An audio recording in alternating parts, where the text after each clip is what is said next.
My name's Linda Walker. I've just really like to chat about my diagnosis of breast cancer. Just to say though, I'm a partner to Dave. I've got 2 lovely kids and grandchildren who I absolutely adore. That's the main thing, because if it wasn't for the NHS, I wouldn't be here to see all them.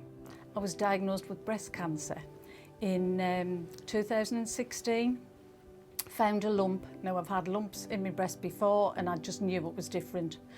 So went straight to the doctor, was referred straight through the QE because that's the specialist centre through there, and basically was seen within about 5 days or something and was diagnosed with breast cancer then.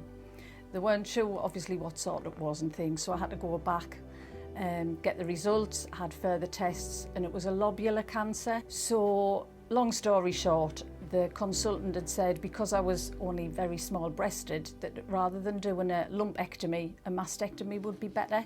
And to be quite honest, it didn't bother us at all because I just thought, get rid of it. So I had the surgery. Bless him, the consultant came in on his holidays, so he was absolutely amazing. I had the surgery, and when I woke up, I had an expander in situ.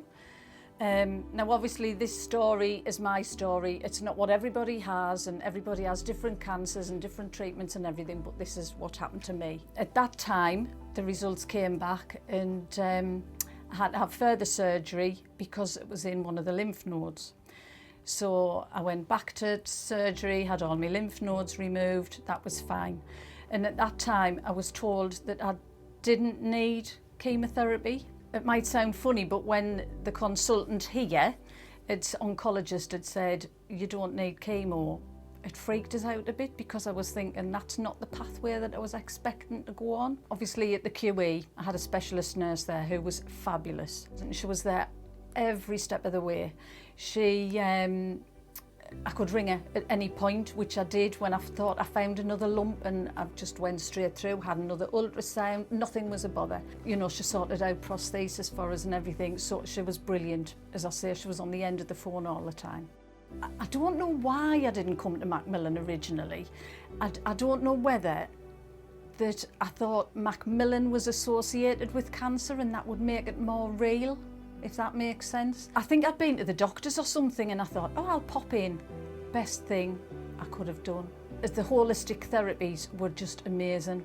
Auricular acupuncture, which was great as well, and that sort of calms the hot flushes and things when you're on your treatment and medication. There's a little hydrotherapy group run by one of the girls here. And they're great because if we're either fed up or happy or just anything, we just have a chat while we're there all the time. Everything was going great. And then I noticed another lump, same breast. So obviously rang and spoke to the specialist nurse. She got it straight in, had tests, long story short, recurrence of the cancer. And then obviously when I found this and was waiting for the results coming through, that was the hardest thing ever, because obviously they were checking to make sure that it hadn't spread anywhere else. I think what got us through was just hanging on that, Howie, you've nailed the rest of things, you can do it again.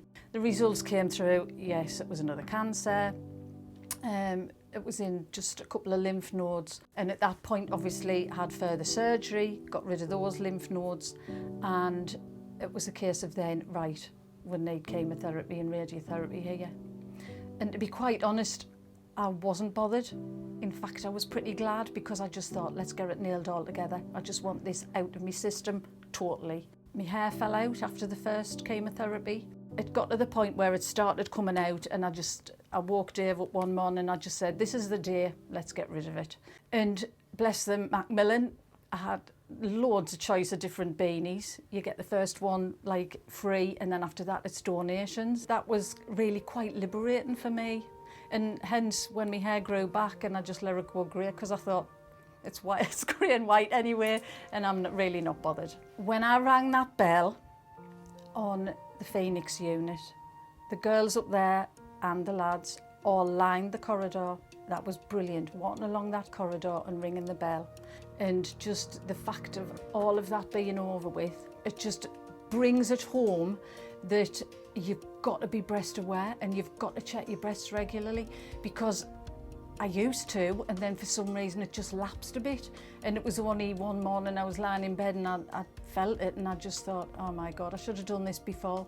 So everybody just check the breasts every month. That's the main thing. I think if it hadn't have been for this experience, I wouldn't have met the people that I've met and made friends with people, you know, making the most of life and spending time with family, because it doesn't last forever. And I just think it's a case of focusing on what you've done, not what have I got to face, you know, your chemotherapy, or I've still got 4 to do. No, think of, I've done 2, that was brilliant. You know, I'm nearly halfway through, or whatever. It's focusing on the positives. That's the way I got through it. They are brilliant at Macmillan. Again, if you've got any queries or anything that can help you with anything. It's not just even for the advice, as I say, it's the social things now, the hydrotherapy and stuff, you know, and the friends that you meet along the way. I think it was just the fact that I could come in and just drop in and have a chat. And I did that quite a bit. Even if it was just on my way for treatments and things, you know, I would just call in and see how the girls were and talk about my family and just like friends do.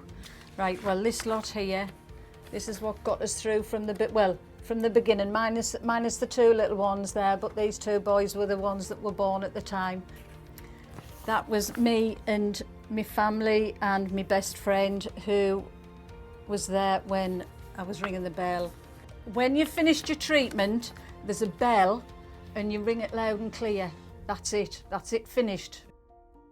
And that was, again, that was on the way down after ringing the bell. I called into Macmillan, and that was the girls from Macmillan there. And that was me in the summer with my grandchildren. And I think that just says it all. I cannot even begin to say how it begins to make me feel. They just mean the absolute world to me. I just want to say thank you to the NHS, because if it wasn't for the NHS, I wouldn't be here at all. End of story, really.